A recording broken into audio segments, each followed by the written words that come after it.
What's going on, guys? Bart here with Tully Television, and I want to thank all of you for stopping by, liking, commenting, sharing, all of that beautiful YouTube stuff. But let's get into it today. Episode 5 of The Last of Us, entitled Survive and Endure. Now, of course, let's just run through the cast and crew real quick. We have writers Neil Druckmann and Craig Mazin. Pedro Pascal, of course, is Joel. Bella Ramsey is Ellie. Lamar Johnson is Henry. Melania Linskia is Kthleen. Kevon Woodward is Sam, and Jeffrey Pierce is Perry. And of course, the other side and C and D list characters that I don't get names, but of course those are the main characters in this episode of The Last of Us. We pick up actually when the federal outpost in Kansas City fell to Kthleen and the hunters. We hear from Henry how, as he's talking to Joel about how things went down, that for 20 years the soldiers were beating, raping, all sorts of things to the citizens that they had there, not really protecting them, and forcing people to turn each other in, making neighbors go against neighbors so they can have just the basic supplies of medicine, of food and stuff like that. And we see Kthleen talking about this in the beginning of the episode 2 after the hunters take down all the federal agents, and they do it in a pretty nasty way, you know what I mean? Like they're dragging people in the streets by their, with the trucks, and shooting them, stabbing them, lynching them, all sorts of things. And we see Henry and Sam hiding, trying to escape the mayhem, so to speak, because we come to find out that Kthleen is looking for Henry, specifically because it led to her brother being turned in, and he ended up dying in custody, thus creating her need for revenge against the federal agents. And thus, in turn, wanting Henry to ease her pain, so to speak. I'll get into her character in a few moments, but we see that Henry and Sam, with someone who's been helping them from the inside. He went to go get some food one day and didn't come back. And the boys basically had to go venture out for themselves. Henry was told that the reason why his brother's scared because he's showing he's scared, and if he was to try to be more calm around his brother Sam, then he might calm down a little bit. But yeah, the guy goes out for a supply run and didn't come back in a couple of days. And Henry just decides to, realizing there's no food, but also realizing by scouting outside through the windows that they're looking for them still.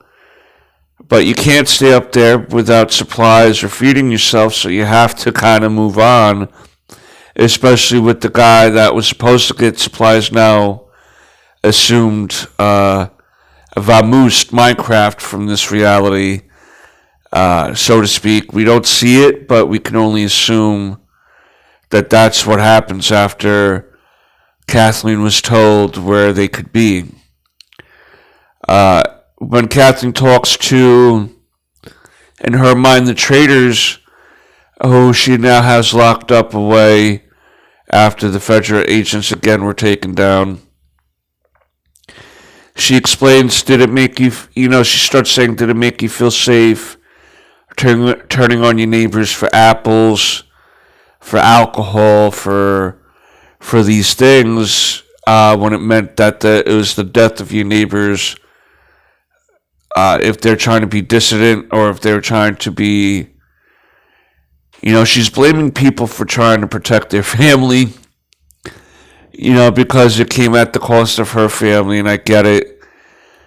She even acknowledges at some point to, I want to just get the guy's name, Perry. I don't want to call him by his real life last name. Explaining to Perry when she's in her childhood room that her brother was always the one that was trying to fill her head with hope, saying that, this is a box, nothing can touch us in this box, no sicknesses, bullets, scavengers, this person, that person, whatever. And when he was taken away, she feels like that was the only beautiful thing left in the world for her to fight for. And she knows that what she's done, her brother won't be happy about.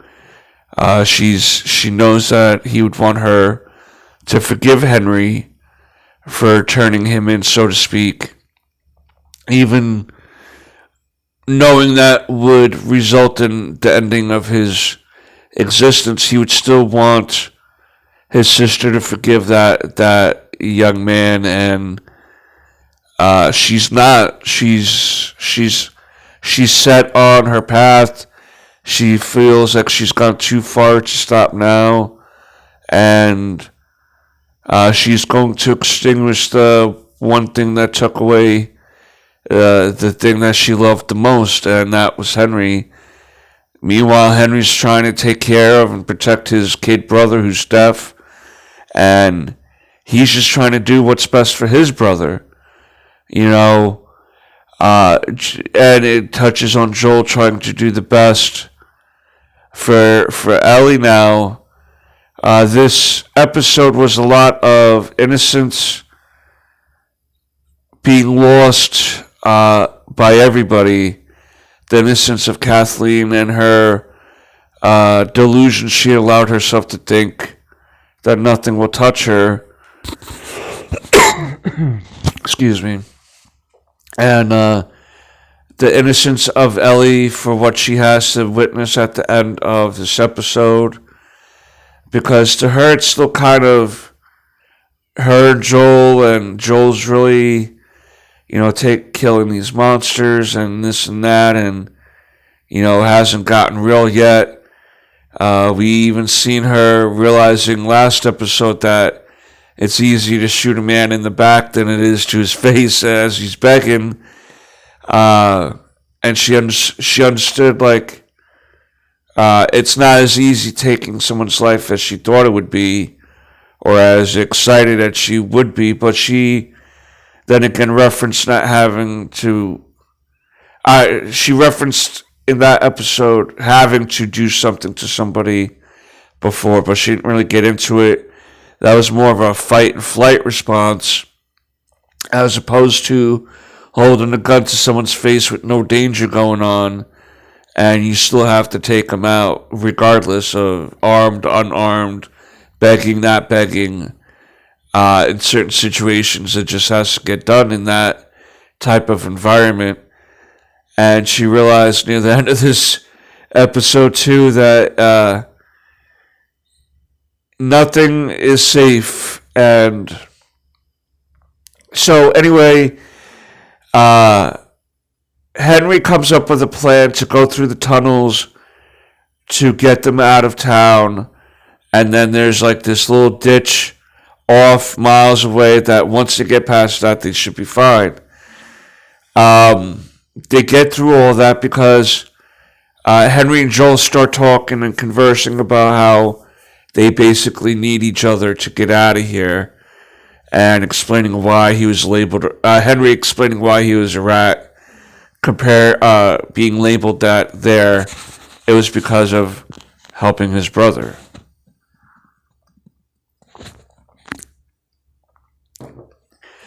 Joel decides to work with Henry and Sam. They get to where they need to get to finally, but as they're about to approach the final part of the plan to get to beyond the borders, there's someone in a lone house trying to pick them off.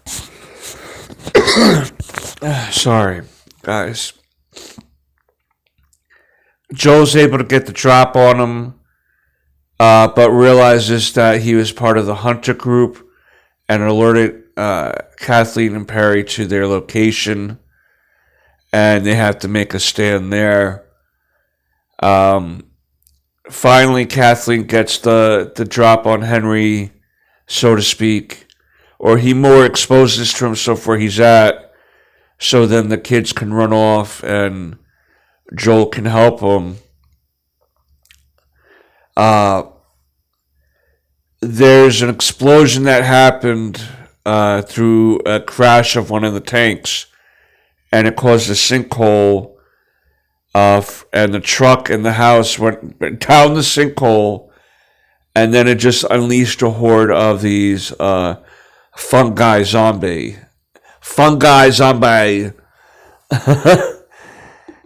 So now everyone's got to deal with this horde, and Joel's trying to pick people off, and the zombies for Ellie, Henry, and Sam to find a hiding space because he's still crouched up like a block and a half from the watchtower that the original sniper was in. So he's not like actually with them. And finally, there was this one cool little part where Ellie got into a truck to hide, but this zombie little girl, was able to come in and get all crazy and everything, and Ellie was able to escape there. Again, Kthleen gets the drop on the kids, but this the same girl zombie that almost trapped Ellie was able to, I guess, escape the car and attack Kthleen and kill Kthleen. The innocents coming back to kill Kthleen, who is trying to kill the innocence of children. Nice little ring around the rosy of symbolism there. Symbology and everything, you know what I mean? Symbiosis. Perry dies because his bloater, they call it a bloater, and it's basically someone who's left untouched that was affected by the fungi, and it builds this like armor type of thing. So it's just zombie on steroids type of thing, and starts running at Perry, and he's shooting, and the creature just grabs him and takes his head off. Brutal. This episode was brutal. But finally, our heroes escape. They go to a hotel to rest. Ellie and Sam are reading a comic book, and Joel references how, what's the catchphrase? Endure and survive. Him and Henry agree to go to Wyoming together. Henry asks Sam to go to sleep, but before he goes to sleep, he tells Ellie that he was bitten. So Ellie, thinking that she is the key to all of this, cuts her hand, telling him, "Don't worry, my blood is magic. You know, it's medicine." And she puts it on his wound that he has, thinking that that would be sufficient enough. And we hope that, you know, we start realizing that this is not going to end good. After everything that our crew has been through, to have it end the way it's about to end. But the morning comes to start their trip to Wyoming, and Ellie goes over to Sam, you know, looking at him, realizing he's infected, he jumps at her. She runs out into the living room part of the hotel room. Joel tries to go get Sam off of her. Henry shoots at him because, he doesn't want him touching his brother. And so Ellie's trying to fight Sam. And finally Henry shoots him to save Ellie. Realizing in his trauma what he did, he starts realizing and asking, what did I do? Joel's trying to get the gun from him, and Henry just finishes himself off. And Ellie realizes that maybe she was a little too bold to be so confident in her ways, and I think she has come to fully realize that what this world is entailing. And that's basically how the episode ends. They bury Henry and Sam. Ellie leaves a note for Sam saying I'm sorry on his little writing board because he, of course, was deaf and couldn't speak. And that's it. Ellie just starts walking away, and Joel, follows her, and that's where we leave the episode. I will say that this show has been a very powerful show for me anyway. I know some are not liking it. I am enjoying the show. A lot of emotional gut punches for me anyway.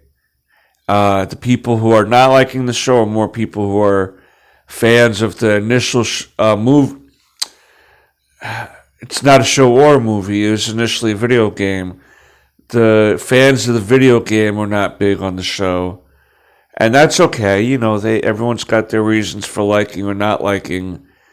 But I think that they've been doing very well with this.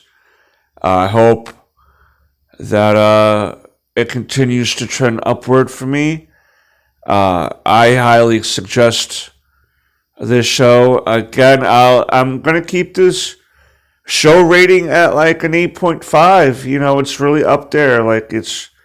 Some episodes have been 9, some episodes have been 8s, but yeah, I think in an overall aesthetic, definitely an 8.5 out of 10 so far. That's my thoughts on this episode. You let me know down below. Thank you again for stopping by, and until next time, peace, Snookums.